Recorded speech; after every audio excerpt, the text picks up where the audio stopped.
Buyback of shares को समझने से पहले हमें यही समझना पड़ेगा कि what is mean by shares. तो उसके लिए एग्जांपल लेते हैं हम लोग, जिससे बेटर वे समझ सकते हैं हम लोग। ओके, लेट एज्यूम दैट कि एक बिजनेसमैन है, एक एग्जांपल पे मान के चलते हैं हम लोग कि एक बिजनेसमैन है जिसे क्या करना है, बिजनेस स्टार्ट करना है। और एज्यूम दैट कि इस बिजनेसमैन को बिजनेस स्टार्ट करने के लिए जो है उसको रिक्वायर्ड है 50 lakh rupees. Okay, 50 lakh rupees.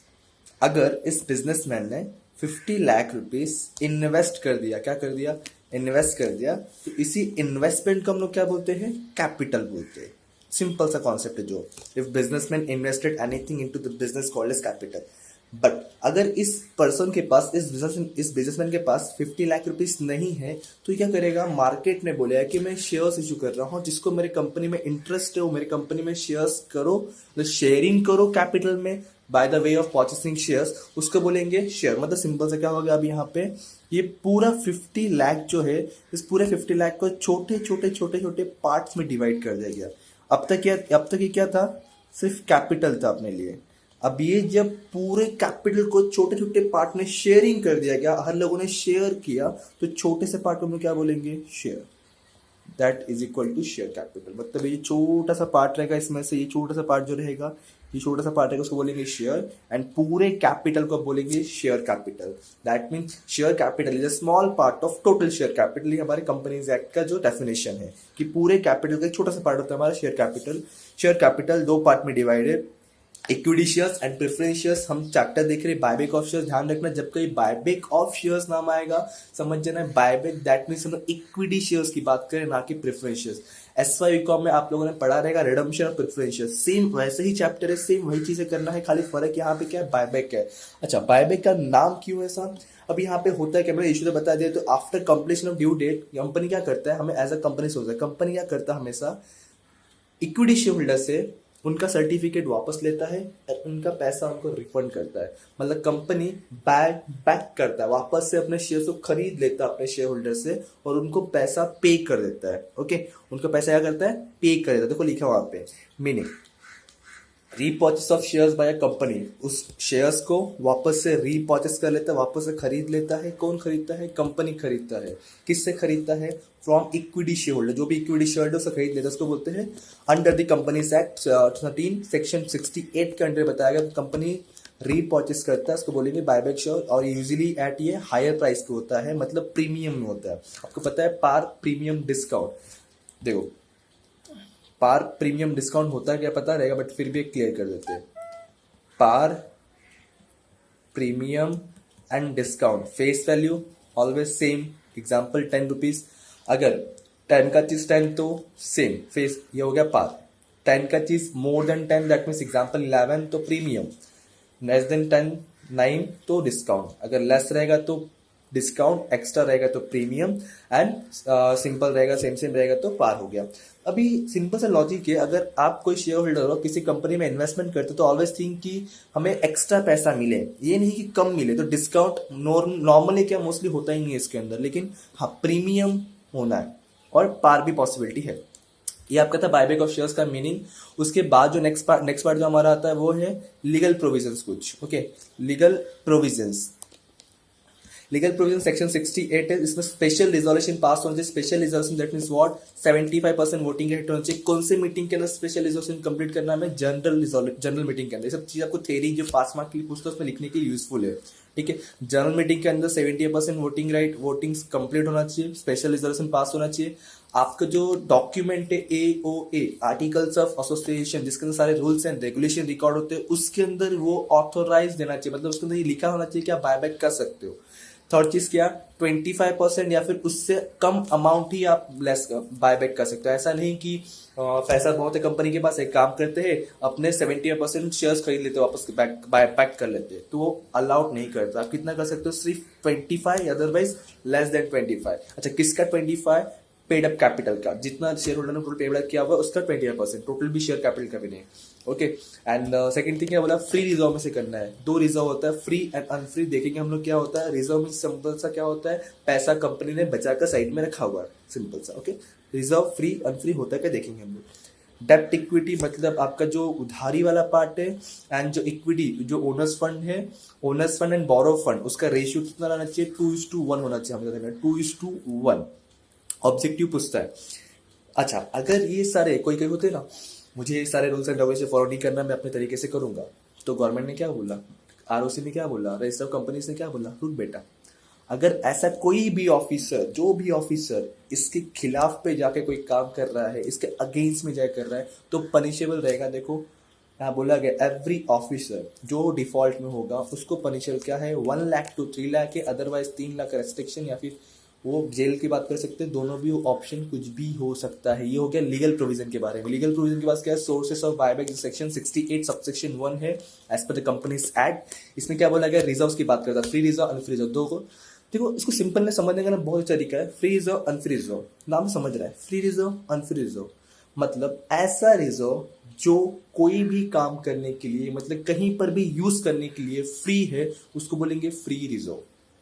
ऐसा रिजर्व जो स्पेसिफिक पर्पस के लिए बनाया गया है, जिसको हम लोग एक एक बोलो ना, यही काम के लिए इसको यूज करना है, तो वो हो गया अनफ्री रिजर्व। देखो लिखा फ्री रिजर्व का मीनिंग यहाँ पे लिखा हुआ definition, which are free for distribution और बायबैक, उसको डिस्ट्रीब्यूट करने फिर बायबैक के लिए यूज कर सकते हैं। एग्जाम्पल आपके वैसे तो बहुत सा लिस्ट है उसका, आपको आपके जो पोर्शन में दिया गया है, जो पोर्शन में है वो मैंने लिख के दिया आपको। फ्री रिजर्व में क्या, profit and loss, general reserve, dividend equalisation reserve, इसमें एक और आता है रेवेन्यू रिजर्व।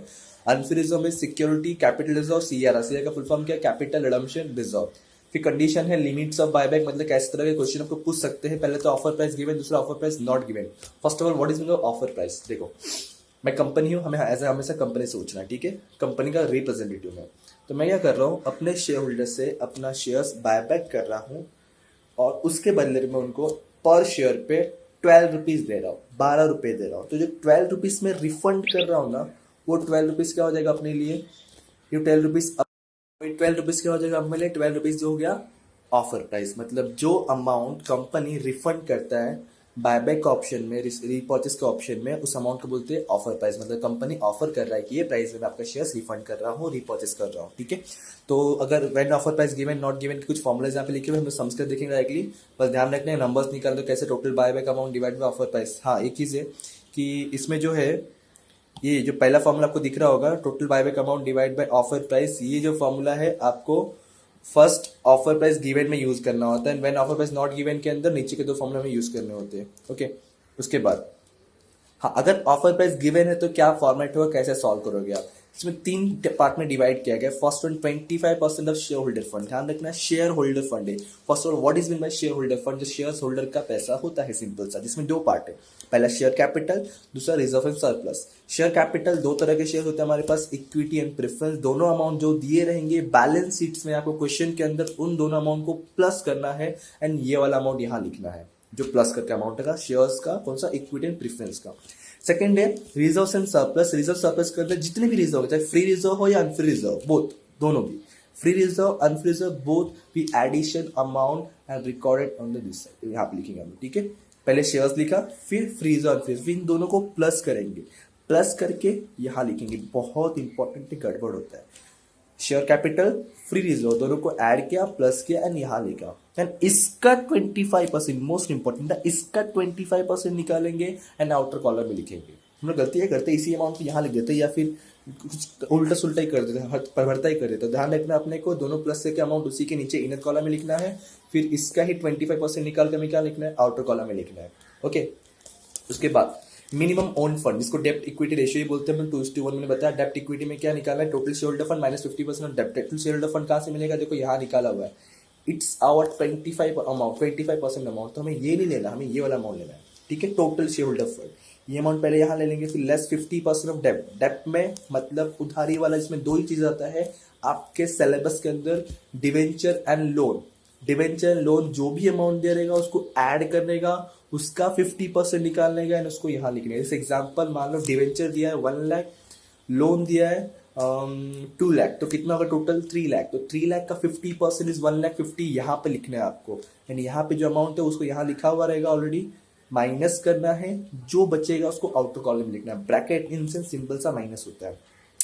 थर्ड वन है paid up equity. Paid up equity का फॉर्मूला लेगा, लिख के दिया नंबर ऑफ इक्विटी शेयर्स। ये जो है आपको क्वेश्चन में बैलेंस शीट्स में आपको लाइबिलिटी साइड में इक्विटी शेयर्स जो उसके पहले नंबर्स दिया होता है, अगर नहीं दिया होगा तो कैसे निकालना है, जो अमाउंट रहेगा total amount divide by each value of shares करेंगे तो नंबर ऑफ इक्विटी शेयर मिल जाएगा, मल्टीप्लाई 25%। ऑफर प्राइस आपको एडजस्टमेंट में दिया होगा क्योंकि हम लोग ऑफर प्राइस गिवन कर रहे हैं, ठीक है। यहाँ पे अमाउंट लिखा नहीं है, चलो मान लो यहाँ पे लिख लिया हमने। तो अभी करना है क्या आपको, ये फर्स्ट अमाउंट, ये सेकंड अमाउंट, ये थर्ड अमाउंट, तीनों में से विच एवर इज लोवेस्ट, देखो यहाँ लिखा हुआ है lowest, lowest of above total buyback amount. जो तीनों में जो सबसे लोवेस्ट रहेगा वो अमाउंट आपका क्या बन जाएगा, बायबैक अमाउंट बन जाएगा। उसके बाद when offer price not given है, टोटल सेम है, देखो ध्यान से, share holder fund, minimum fund, खाली थर्ड वाली चीज क्या सेम हमें चेंज करना, टोटल रिजर्व्स एंड सरप्लस लिखना है यहाँ पे। और ये अमाउंट कहाँ से आएगा, ये देखो ये वाला पार्ट दिख रहा है, यहाँ पे जो अमाउंट रहेगा वही अमाउंट आपका यहाँ पर आ जाएगा, यहाँ पर लिखा नहीं मैंने, ये आपका यहाँ पर आ जाएगा। फिर अगेन सेम चीजें है, अबव 3 में से लोएस्ट अमाउंट हम लोग यहाँ पे क्या मानेंगे, बायबैक अमाउंट मानेंगे। फिर स्टेप्स सॉल्विंग एनी क्वेश्चन, चाहे कोई भी क्वेश्चन हो, back, BCom, BBI, BMS, foundation, CA, जो भी बोलो, हर चीज के लिए ये 7 स्टेप बहुत कंपलसरी है। इस 7 स्टेप अगर याद रहेगा दिमाग में, कंपलसरी नहीं है कि आप स्टेप बाय स्टेप सॉल्व करो, बट मैंने स्टेप बना के दिया ताकि हम लोग सारे क्वेश्चन में सेम मॉडल से सॉल्व कर सके, तो हमें याद हो जाता है, ठीक है, हैबिट बन जाता है। पहला fully paid. Fully paid in sense क्या, मैं कंपनी हूं, मैंने अपने शेयर लोगों को डिमांड किया था ₹10, ठीक है, एक शेयर का प्राइस 10 था, लेकिन लोगों ने अब तक पेड जो किया है सिर्फ ₹8 किया हुआ है, मतलब ₹2 बैलेंस है। ₹10 डिमांड किया मतलब ₹10 वैल्यू है, ₹8 पेड हुआ है, तो ₹2 बैलेंस है, तो ₹2 अनपेड है। तो ₹2 अनपेड को मैं पहले फुल्ली पेड करूंगा, मतलब उनसे डिमांड करके लूंगा मैं, वो एंट्री फुल्ली पेड। सेकेंड है बायबैक ड्यू। इतने सारे शेयर होल्डर है तो किसको पे करना है किसको नहीं करना है उसको रिकॉर्ड करने को ही बोलते हैं बायबैक ड्यू करना, ठीक है। Third one investment sold. Investment sold, मेरे पास जो इन्वेस्टमेंट रहेगा, अगर क्वेश्चन में बोला है, एडजस्टमेंट ने बोल के दिया है कि इन्वेस्टमेंट सोल्ड तो ही एंट्री करना, अदरवाइज नहीं करना है, ओके। फिर फोर्थ वन है fresh issue. Fresh issue of shares या डिवेंचर हो सकता है, मतलब क्या, पैसा नहीं है तो मैं क्या करूंगा, मार्केट से फिर से फंड रेज करूंगा। तो फंड रेज करने के लिए मार्केट में शेयर्स इशू करूंगा, शेयर्स इशू करूंगा, शेयर्स इशू करूंगा, रिपीट करो चीज ध्यान रखना, फ्रेश इशू, शेयर्स इशू, तो ऐसा कुछ रहेगा। फिर डिवेंचर इशू, तो आपको ये एंट्री करना है। CRR capital redemption reserve. CRR होता क्या है, जो कंपनी करता है अपने इतने सारे रिजर्व में से सब में थोड़ा थोड़ा पैसा निकालेगा और एक अकाउंट में जमा करेगा। जिस अकाउंट में जमा करते हैं उसको बोलते हैं CRR कैपिटल रिडम्पशन रिजर्व। ये सब पैसा जब एक जगह पे जमा करने का उस अकाउंट में CRR अकाउंट है, तो CRR अकाउंट से वो सारे बायबैक अमाउंट पे करता है। तो जो एक अकाउंट में सब फंडिंग जमा होता है उसको बोलते हैं CRR account capital redemption reserve. फिर है premium adjusted. Premium adjusted in sense क्या, कंपनी ₹10 पहले लोगों से लिया था, अब रिफंड कर रहा है ₹12, तो एक्स्ट्रा कितना पे कर रहा है, ₹2। तो जो एक्स्ट्रा ₹2 प्रीमियम पे कर रहा है, तो कहीं ना कहीं तो एडजस्ट करना पड़ेगा, कहीं तो एडजस्ट करके लाना पड़ेगा हमें, तो प्रीमियम एडजस्ट करना है। लास्ट वन जो चीजें हम लोग कर रहे हैं बायबैक करने के लिए, पे करने के लिए, वो पूरा फंड में क्या करूंगा, उसको पे कर दूंगा, रिफंड कर दूंगा, रीपर्चेस करके पैसा दे दूंगा। ये हमारे 7 स्टेप्स है। इंट्रीज देख लेते फटाफट फटाफट थोड़ा स्पीडली कर देते रहेंगे हम लोग। अगर मैं फाइनल ये जो कैसा होता है ध्यान रखना, ये मैंने दो इंटरव्यू कंबाइन करके सिंगल बना दिया, आप लोग ये चलो ये फॉलो कर सकते हो। टेक्स्ट को अलग अलग दिया रहेगा, पहले ड्यू फिर रिसीव दिया रहेगा, ठीक है। चलो, जब मैं लोगों से पैसा लूंगा तो कैश एंड बैंक डेबिट हो जाएगा। कौन दे रहा है मुझे, इक्विटी शेयर कैपिटल के थ्रू मिल रहा है। सेकंड वन ड्यू कर रहा हूँ, ड्यू करूंगा इसमें पार एंड प्रीमियम दो चीजें बता रहा है। मोस्टली क्या होता है, प्रीमियम पे होता है, डिस्काउंट पे तो होता नहीं है। तो पार एंड प्रीमियम, यहाँ पे क्या हो रहा है, अपने शेयर्स का पैसा मैं कम कर रहा हूँ। शेयर्स का पैसा कम कर रहा है मतलब शेयर्स में लाइबिलिटी, लाइबिलिटी मतलब क्रेडिट बैलेंस है, कम करूंगा मतलब अपोजिट करूंगा, डेबिट करूंगा। तो देखो शेयर कैपिटल डेबिट हुआ है। अगर मैं एक्स्ट्रा पे करूंगा, प्रीमियम दूंगा, तो मुझे लॉस होगा, मुझे एक्सपेंस होगा। एज पर गोल्डन रूल प्रीमियम क्या करना है, अपने को डेबिट करना है। किसको दूंगा इन फ्यूचर पैसा, मैं इसे ड्यू कर रहा हूँ, पे नहीं कर रहा हूँ, ड्यू कर रहा हूँ, रिकॉर्ड कर रहा हूँ। इन फ्यूचर पैसा सब किसको दूंगा मैं, होल्डर को। कौन से होल्डर को, इक्विटी शेयर होल्डर को। इसलिए इक्विटी शेयर होल्डर क्रेडिट किया हुआ है। सिंपल सा, कैपिटल कम करना है इसलिए इक्विटी शेयर कैपिटल डेबिट कर दिया। पैसा रिफंड किसको करूंगा मैं, इक्विटी शेयर होल्डर को, इसलिए इक्विटी शेयर होल्डर को क्रेडिट कर दिया। अगर प्रीमियम है एक्स्ट्रा दे रहा हूं तो सिक्योरिटी प्रीमियम मतलब प्रीमियम ऑन बायबैक को डेबिट कर दिया। तो पार था तो उसमें प्रीमियम नहीं आया। फिर क्या, इन्वेस्टमेंट सोल्ड। अगर इन्वेस्टमेंट सोल्ड करता हूँ या तो प्रॉफिट या तो लॉस या फिर नो प्रॉफिट नो लॉस। तीनों केस में कोई भी केस क्यों ना हो दो, इन्वेस्टमेंट जाएगा कैश आएगा। सिंपल सा, इन्वेस्टमेंट जाएगा कैश आएगा। Debit what comes in, credit what goes out. Debit what comes in, debit में देखो कैश कैश कैश दिख रहा है। Credit what goes out, investment गया इन्वेस्टमेंट गया इन्वेस्टमेंट गया, देखो इन्वेस्टमेंट क्रेडिट रहेगा। पहले में नो प्रॉफिट नो लॉस, तो no profit and loss account. Profit हुआ एज पर golden rule, credit all income and gain, तो क्रेडिट कर दिया प्रॉफिट एंड लॉस, लॉस हो गया तो प्रॉफिट लॉस क्या कर दिया, डेबिट कर दिया। उसके बाद क्या, fresh issue of shares, again से मैं जब फ्रेश इशू करूंगा मार्केट में क्या आएगा, पैसा आएगा, पैसा आएगा, क्या जाएगा, शेयर्स जाएगा। देखो cash in account debit to shares है, cash in bank to shares है, लेकिन मैंने बोला 10 रुपए का एक शेयर का वैल्यू है, लेकिन मार्केट में उसका वैल्यू बढ़ने के वजह से 10 की जगह कितना मिला, 13 मिल गया, 13 मिल गया, एक्स्ट्रा मिल रहा है, फायदा हो रहा है मुझे। सर ऐसा भी डिस्काउंट भी, हाँ डिस्काउंट भी हो सकता है, अपोजिट एंट्री हो जाएगा, सिंपल सा। CRR क्रिएट करने का एंट्री ध्यान रखना, free reserve to capital redemption, reserve मैंने फुल फॉर्म लिखा नहीं, कैपिटल रिडम्पशन रिजॉर्व लिखना है आपको पूरा, ठीक है। फ्री रिजॉर्व में एक्चुअली फ्री रिजॉर्व नाम नहीं आता, उसके अंदर जो पॉइंट्स होते हैं, तो क्वेश्चन में क्या दिया होता है, प्रॉफिट एंड लॉस से क्या देता है, उसका नाम आना है आपका। फिर क्या एंट्री हमारा, premium on buyback of shares adjusted, जो प्रीमियम है बायबैक का उसको एडजस्ट करना है, जो एक्स्ट्रा अमाउंट है उसको एडजस्ट करना है अपने को, ठीक है। फिर लास्ट में क्या करना है, पे कर देना है। किसको पे करूंगा मैं, अपने इक्विटी शेयर होल्डर को पे करूंगा। क्या पे करूंगा, पैसा पे करूंगा, इसलिए क्या आ गया यहाँ पे, equity share holder to buyback, ठीक है। इसके बाद हम क्या करेंगे, अभी सम्स देखते हैं। प्रैक्टिकल क्वेश्चन स्टार्ट करने से पहले कि ये बैलेंस शीट देख लेते हैं, जो आपको आफ्टर बायबैक के बनाना पड़ सकता है। ये बैलेंस शीट आपको ऑलरेडी अपने एसवाई बीकॉम में पढ़ा था, बट यहाँ पर भी एंड टीआई बीकॉम में इसका पूरा एक चैप्टर ही है, बट फिलहाल जितना इसमें रिक्वायरमेंट है हम लोग उतना देख लेते हैं, ठीक है। वर्टिकल बैलेंस शीट है आफ्टर बायबैक, इसको हेडिंग देना इस तरह से, एज ऑन है। और हाँ एक चीज और, आपका पूरा बैलेंस शीट आपको पता है कि 2 पार्ट में डिवाइड होता है, ठीक है। एक होता है लाइबिलिटी, दूसरा होता है एसेट्स वाला पार्ट। पहले लाइबिलिटी पार्ट देख लीजिए। इक्विटी लाइबिलिटीज में शेयर होल्डर फंड है, इसमें देखा हमने शेयर कैपिटल रिजर्व सरप्लस, पता है आपको। नॉन करंट लाइबिलिटी में लॉन्ग टर्म बोरोइंग, इसमें डिवेंचर आता है, डिवेंचर छोड़ के कुछ और रहेगा तो इसके अंदर आ जाए। करंट लाइबिलिटी में ट्रेड पेबल, ट्रेड पेबल में 2 चीज होता है, bills payable and creditor, bills payable and creditor, उसको छोड़ के बाकी यहाँ पे आ जाएगा। इन सबको जब प्लस करेंगे तो मिल जाएगा टोटल इक्विटी एंड लाइबिलिटीज। फिर एसेट्स 2 पार्ट में डिवाइड है, non current asset and current asset. Which asset give beneficial more than 1 year is called as non current asset, इसको फिक्स एसेट बोलते हैं हम लोग। And current asset less than 1 year है तो fix asset, tangible intangible both. Investment other non current investment जो होता है, अदर नॉन करंट एसेट्स मतलब जैसे फिक्टिशियस या मिसलेनियस वाले पार्ट इसमें आ जाते हैं। करंट एसेट में मार्केटेबल को ही हम लोग ध्यान रखना बोलते हैं ट्रेड इन्वेस्टमेंट, मार्केटेबल को हम लोग क्या बोलते हैं, ट्रेड इन्वेस्टमेंट, जो लेस देन 1 ईयर होता है। फिर ट्रेड रिसीवेबल, जिसके अंदर डेटर्स एंड बिल्स रिसीवेबल दोनों भी आते हैं। यहाँ पे कैश इन, कैश इक्विवेलेंट है, कैश और बैंक से रिलेटेड जो भी चीजें रहेगा उसके अंदर आ जाएगा। एंड सबको छोड़ के बाकी अदर करंट एसेट है, सबको प्लस करेंगे मिल जाएगा टोटल एसेट। ये वाला और ये वाला आपका टैली अमाउंट होता है, समथिंग कुछ ऐसा, ओके। उसके बाद प्रैक्टिकल क्वेश्चन, कभी भी कोई भी प्रैक्टिकल क्वेश्चन स्टार्ट करने से पहले हमें 3 से 4 चीजें फाइंड आउट करना बहुत इंपॉर्टेंट है। पहला तो कि हमारा अकाउंटिंग ईयर क्या है, सेकंड तो कि ऑफर प्राइस गिवन है या नॉट गिवन है, ओके। फिर थर्ड क्या फुल्ली पेड है या नहीं है। फिर फोर्थ वन क्या क्या एडजस्टमेंट दिया है, क्योंकि सबके बेस पे हम लोग कोई भी बायबैक ऑफ शब्द का सम का सॉल्व कर सकते हैं, ठीक है। अब देखते question in the books of Ketan limited 31 March accounting year है हमारा।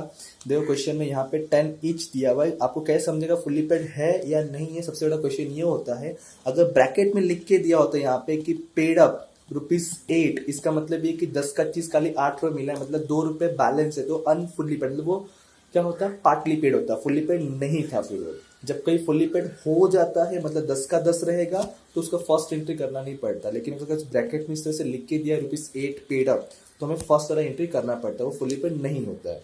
तो इस क्वेश्चन में क्या है, ₹10 मतलब फुल्ली पेड हो चुका है।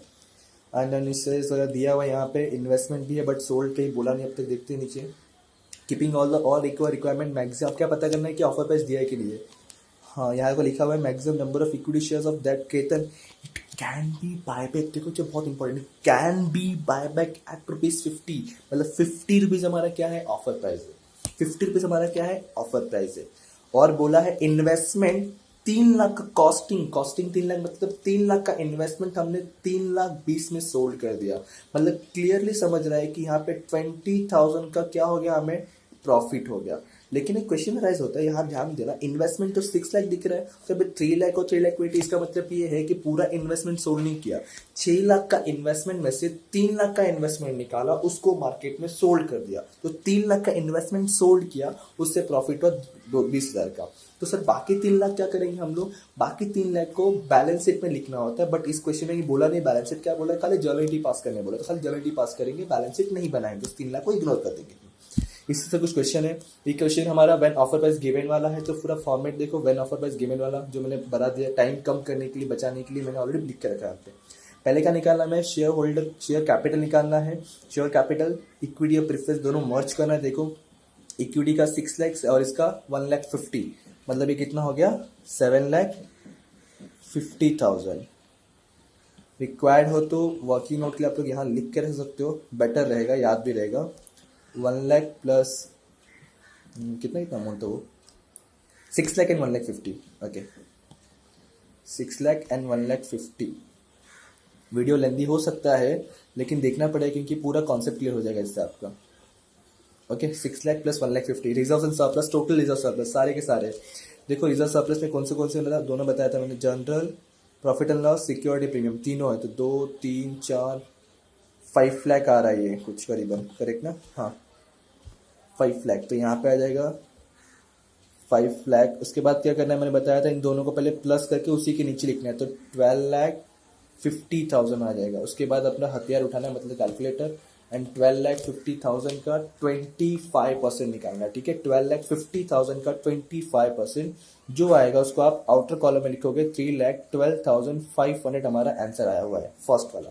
सेकंड वाला बोला टोटल शेयर होल्डर फंड कितना आया हमारे, देखो 12,50,000 है पहले तो, फिर बोला है 50% ऑफ डेप्ट। डेप्ट चेक करो क्वेश्चन में, ये रहा डेप्ट में डिवेंचर है, लॉन्ग और टर्म लोन फ्रॉम बैंक है। 10 लाख प्लस 8 लाख कितना हो गया, 18 लाख हो गया। तो क्या करोगे आप लोग, देखो उसको लिखने का तरीका बहुत इंपॉर्टेंट है ताकि समझेगा आपको। ठीक है, 10 लाख है प्लस 8 लाख है, 8 लाख ही था ना, क्रॉस वेरीफाई कर लेता हूँ एक बार। हाँ, 10 लाख है प्लस 8 लाख है, तो ये कितना हो गया अपना, ये 18 लाख हो गया। तो इस 18 लाख का पूरा अमाउंट नहीं लिखना है अपने, कितना परसेंट लिखना है, ओनली 50% लिखना है। तो 50% आई थिंक सो हो जाता है 9 लाख। ओके, क्या करना है, 9 लाख का माइनस करना है। पूरा फॉर्मेट देखना पड़ेगा आपको ना, देखो यहाँ पे माइनस वर्ड दिया भी मैंने, आप देख रहे हो कि माइनस वर्ड दिया आपको यहाँ पे। तो 12 लाख, अब क्या करोगे, 12,50,000 माइनस 9 लाख, तो ये बचता है कुछ 3,50,000, जो आप आउटर कॉलम में लिखोगे कुछ इस तरह से 3,50,000। ये सेकंड अमाउंट निकल गया। अब थर्ड अमाउंट निकालना है। थर्ड अमाउंट क्या बोला है, paid up equity, number of equity shares. Number of equity shares question में देखो दिया नहीं, तो मैंने बताया था कैसे निकाला number of equity shares. 6 lakh का शेयर से 10 रुपीज ईच डिवाइड करोगे, तो 6 लाख डिवाइड बाय 10 ईच करोगे तो आपको मिल जाएगा 60,000 शेयर्स। कितना मिलेगा, 60,000 शेयर्स। मल्टीप्लाई कितना परसेंट है, 25%। ऑफर प्राइस कितना दिया हुआ है चेक करो, 50 रुपीज़। देखो adjustment second number line, 50 rupees दिया हुआ है, तो 50 रुपीज़। ये कैलकुलेशन करो, 60,000 मल्टीप्लाई 25% मल्टीप्लाई 50 रुपीज़, तो ये मिलता है 7,50,000। तो यहाँ पे आ जाएगा 7,50,000। अब क्या करना है, which ever is lowest of above 3, तीनों में से सबसे छोटा अमाउंट एक ही दिख रहा है, 3,12,500, तो वो हमारा हो जाएगा टोटल बायबैक अमाउंट। क्या, 3,12,500, ये हो गया हमारा टोटल बायबैक अमाउंट। मतलब इतना अमाउंट का हमें बायबैक करना है। अब क्या निकालना है, कितने शेयर्स बायबैक करना है, हमें 3 चीज पता करना होता है। देखो पहले पता करना है कितने शेयर्स, कितने रुपीज का एक शेयर, और टोटल कितना। तो टोटल कितना मालूम है अपने को, 3,12,500, और एक शेयर 50 रुपीज में, लेकिन कितने शेयर्स करना है।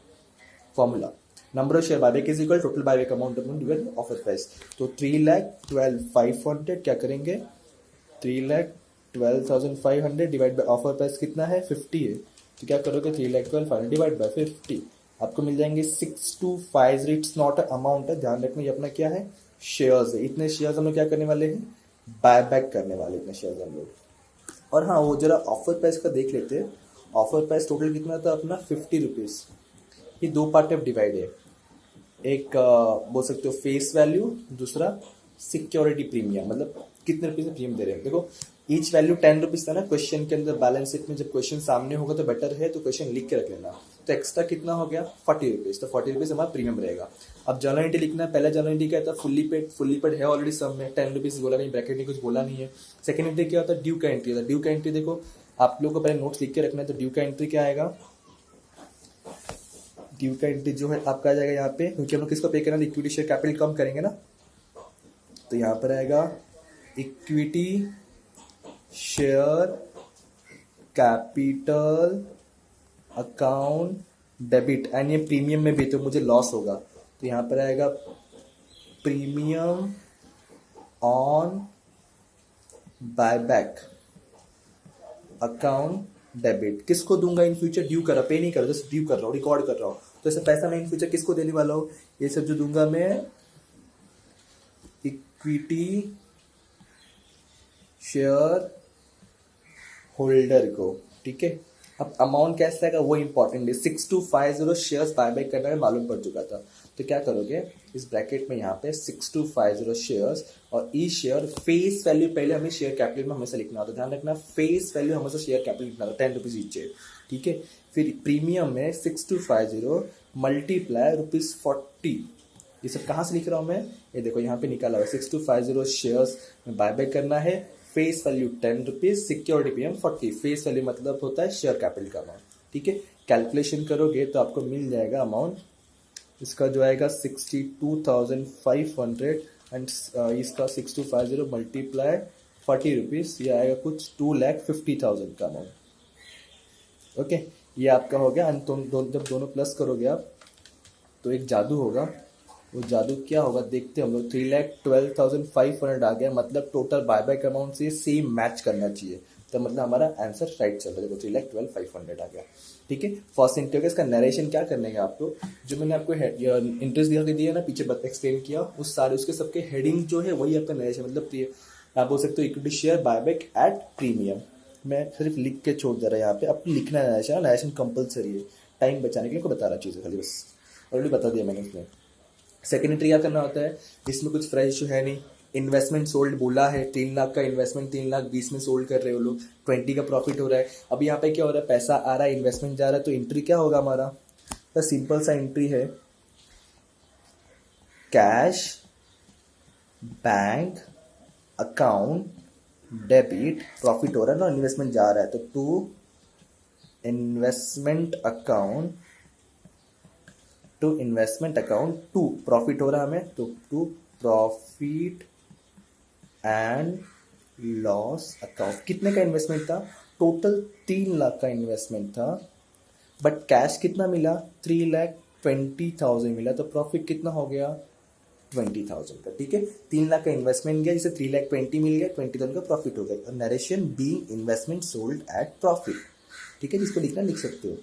थर्ड वन लिखना लिख सकते हो, लिखना ही है बट अभी लिखना है। तो इन्वेस्टमेंट सोल्ड का फ्रेश इशू है नहीं इसमें, तो क्या करना है अभी, CRR क्रिएट करना है। कैपिटल में स्टेप बाय जगह ना 7 स्टेप, तो पहले से ये हो गया, अभी CRR क्रिएट करना है। CRR create fresh issue, fresh issue में से।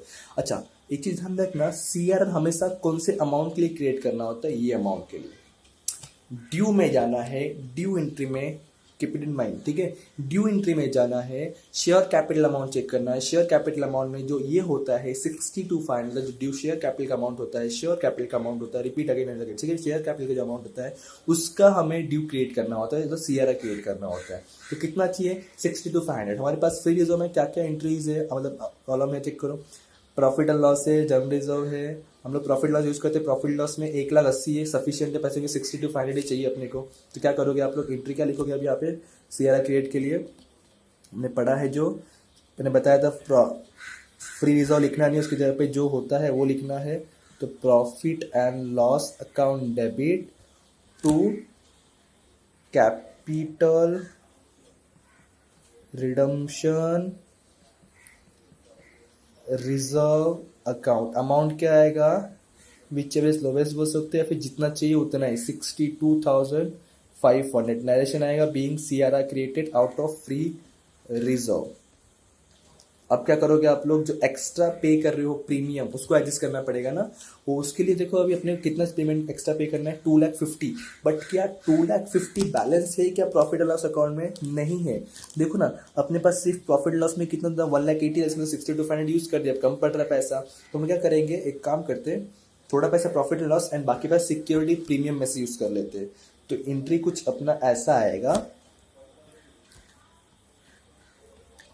Profit and loss account debit, फिर security premium account debit to, क्या एडजस्ट करना है हमें, प्रीमियम ऑन बायबैक एडजस्ट करना है। अच्छा, premium on buyback total amount कितना एडजस्ट करना है, अगेन ड्यू एंट्री में जाना है, आपको वहां दिख रहा होगा 2,50,000, तो 2,50,000 यहां लिखना है पहले। उसके बाद अब देखो जरा ध्यान से समझना, टोटल प्रॉफिट एंड लॉस में कितना अमाउंट है हमारे पास, चेक करो जरा। क्वेश्चन में जो प्रॉफिट लॉस अमाउंट है 1,80,000 है, करेक्ट। तो यहाँ पर आओगे, वर्किंग नोट काइंड ऑफ बोल सकते हो, 1,80,000 में से हमने जो है ऊपर यूज कर दिया है 60 to 500। चेक करो, 1,80,000 माइनस 60 to 500, तो अभी पैसा अपने पास सिर्फ वहाँ पे जो है प्रॉफिट एंड लॉस के अंदर वो है 1,17,500। तो कितना कम पड़ रहा है? -2,50,000। जो कम पड़ रहा है वो है 1,30,2,500, 1,30,2,500। और चेक करो क्या सिक्योरिटी प्रीमियम उतना पैसा है क्या हमारे पास? वो भी नहीं है। क्या करते हैं हम लोग? एक काम करते हैं, बेटर है सिक्योरिटी प्रीमियम की जब हम लोग जर्नलिज्म यूज कर रहे थे, क्योंकि जर्नलिज्म में पैसा है इतना अपने पास। ओके, तो जस्ट इसको जो है चेंज कर देंगे। जनरल पहले चेक कर लें कि पैसा किसमें है किसमें नहीं है। जिसमें नहीं रहेगा उसको यूज नहीं करने का।